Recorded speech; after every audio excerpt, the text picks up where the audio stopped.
Hi, team. Hi, It's Mrs. Klein. and Mr. Creighton. We are here with your Lesson 2 podcast, The Origins and Spread of Christianity. And just like our last podcast, there is a guiding question. And this question is, how did Christianity originate and spread? And also, just like last time, you guys, there also are some vocabulary words that you need to be familiar with. This lesson, the vocabulary words are Christianity, Constantine, disciple, gospel, Jesus, Messiah, missionary, parable, and resurrection. So know, guys, that you will have a podcast quiz on this. There are 9 words. You guys need to make sure you know all 9 of the words. All right, so looking at the introduction. In this lesson, you will discover how a new religion, Christianity, spread throughout the Roman Empire. Christianity is based on the life and teachings of Jesus, a man who lived from about 6 BCE to about 30 CE. Several emperors attempted to cease the spread of the new religion through violent persecutions. Then in 312 CE, the day before going into battle against a rival, the Emperor Constantine reported having a vision of a cross hanging in the sky. The emperor interpreted the vision and dream as a sign that he would win the battle if he accepted Christian beliefs. By 380 CE, Christianity was the official religion of the Roman Empire. And I know we just missed this, guys, but you can follow along in the textbook starting page 31 and it goes to page 39. All right, you guys, we're going to move into section 1 now, which is called Judea, the birthplace of Christianity. The birthplace of Christianity was a remote territory at the eastern end of the Mediterranean Sea. Referred to as Judea by the Romans, this area had once been ruled by King David and King Solomon when it was part of the ancient kingdom of Israel. Once an independent kingdom, Judea came under Roman rule in 63 BCE. The Romans attempted to govern the country by appointing Jewish rulers who agreed with Roman rule.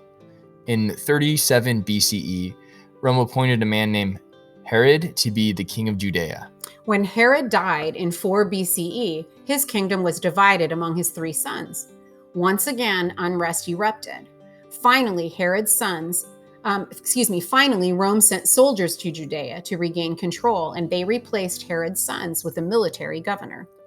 In their sacred writings, the Jews read prophecies that one day God would send a savior to restore the glorious kingdom of David. This savior was called the Messiah, or Anointed One. All right, now we're moving on to section 2, you guys, all about the birth of Jesus. After careful study, historians now believe that Jesus' birth occurred around 6 BCE during the reign of King Herod. Most of the information about him comes from the writings of his followers. These writings comprise the New Testament of the Christian Bible. Among them are 4 Gospels, which are accounts of Jesus' life that were written in Greek some years after his death. All right, now, the Gospels claim an angel appeared to Mary and told her that she would have a child and that she should name him Jesus. Luke's Gospel says that around this time, the Roman Emperor Augustus ordered a census. Each man was supposed to return to the town of his birth to be counted. Mary's husband, a carpenter named Joseph, set out from Nazareth to his hometown of Bethlehem, in the territory of Judea. Mary traveled with him and gave birth to Jesus in Bethlehem. When Jesus was about 30, a teacher known as John the Baptist identified Jesus as the Messiah, the Savior the Jews had been waiting for. All right, guys, section 3, the life and death of Jesus. According to the Gospels, Jesus began preaching in Galilee, an area in present-day Israel. Jesus called a small number to be his followers, or disciples. All right, Jesus based his teachings on traditional Jewish beliefs.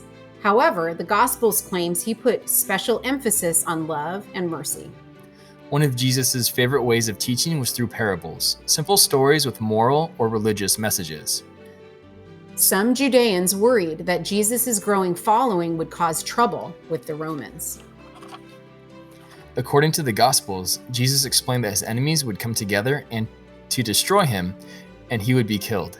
The Gospels then tell that one of Jesus' disciples, Judas, had decided to betray him. The city's Roman rulers feared that his supporters might create trouble, and they worried that Jesus might lead a revolt. According to the Christian Bible, Pontius Pilate, the Roman governor of Judea, ordered that Jesus be executed. The Gospels say that 3 days later, Jesus rose from the dead and then appeared to his disciples, an event Christians refer to as the resurrection. All right, guys. Looking at section 4, the missionary work of Paul. The early converts to Christianity were Jews, just as Jesus and his disciples had been. One such convert was Paul, one of the most important people in Christianity. He devoted his life to spreading the teachings of Jesus. Initially, he opposed Christianity and helped to persecute Christians. He saw a blinding light and heard the voice of Jesus, a vision that changed his life. Paul adopted the Christian faith and he became a missionary. He spent several years visiting cities throughout the Greek-speaking world. Wherever he went, he made new converts and started new churches. In his preaching and letters, Paul stressed the need to believe in Jesus as the Son of God.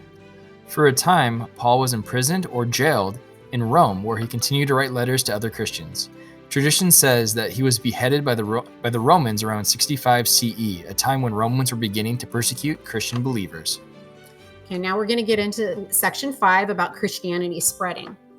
By the 60s CE, Christians were beginning to attract the notice of the Romans. Initially, Rome was not unfriendly to Christians. What was another god among so many? However, Christians refused to worship the other Roman gods. Worse, they would not accept that the emperor was a god. And as the number of Christians increased, Romans viewed them as a threat to Roman order and patriotism. Eventually, the Christian religion was declared illegal. For refusing to honor the Roman gods, Christians were sentenced to die in cruel and painful ways. Instead of destroying the new religion, the Christians won new followers by facing death bravely. Gradually, people of all classes began to adopt the new faith. All right. Now, in 313 CE, Constantine announced the Edict of Milan, in which he gave Christians the freedom to practice their religion openly. By 380, Christianity was the official religion of the Roman Empire. All right, guys, looking at the lesson summary. In this lesson, you learned how Christianity began and how it spread across the Roman Empire. Judea, the birthplace of Christianity. Christianity began in Judea in the present-day Middle East. Jews there told prophecies about a Messiah who would remove the Romans and restore the kingdom of David. All right, then we moved on to the birth of Jesus. What is known about Jesus' life and his birth around 6 BCE comes from the 4 Gospels. Not much is known about his childhood, but when Jesus was about 30, John the Baptist presented him as the Messiah. The life and death of Jesus. Jesus preached with his disciples in present-day Israel, emphasizing love and mercy, and often teaching in parables. His teaching angered some. In his early 30s, the Romans executed Jesus by crucifixion. According to the Christian Bible, 3 days later, he arose from the dead and appeared to his disciples, who began to spread his teachings. All right, then we moved on to the missionary work of Paul. According to the New Testament, Paul of Tarsus persecuted Christians. But after Paul reported a vision, he became an important Christian missionary, spreading the religion around the empire. His letters to early churches remain part of the Christian Bible. All right, guys, and the final section was Christianity spreads. The new religion survived harsh persecution and spread across the Roman Empire. In 313 CE, the Emperor Constantine gave Christians freedom of religion in the Edict of Milan. It was the official Roman religion by 380. All right, you guys remember there was that guiding question, how did Christianity originate and spread? All right, and just a quick review of the vocabulary terms. Christianity, Constantine, disciple, gospel, Jesus, Messiah, missionary, parable, resurrection. All right, you guys, you're the best. What?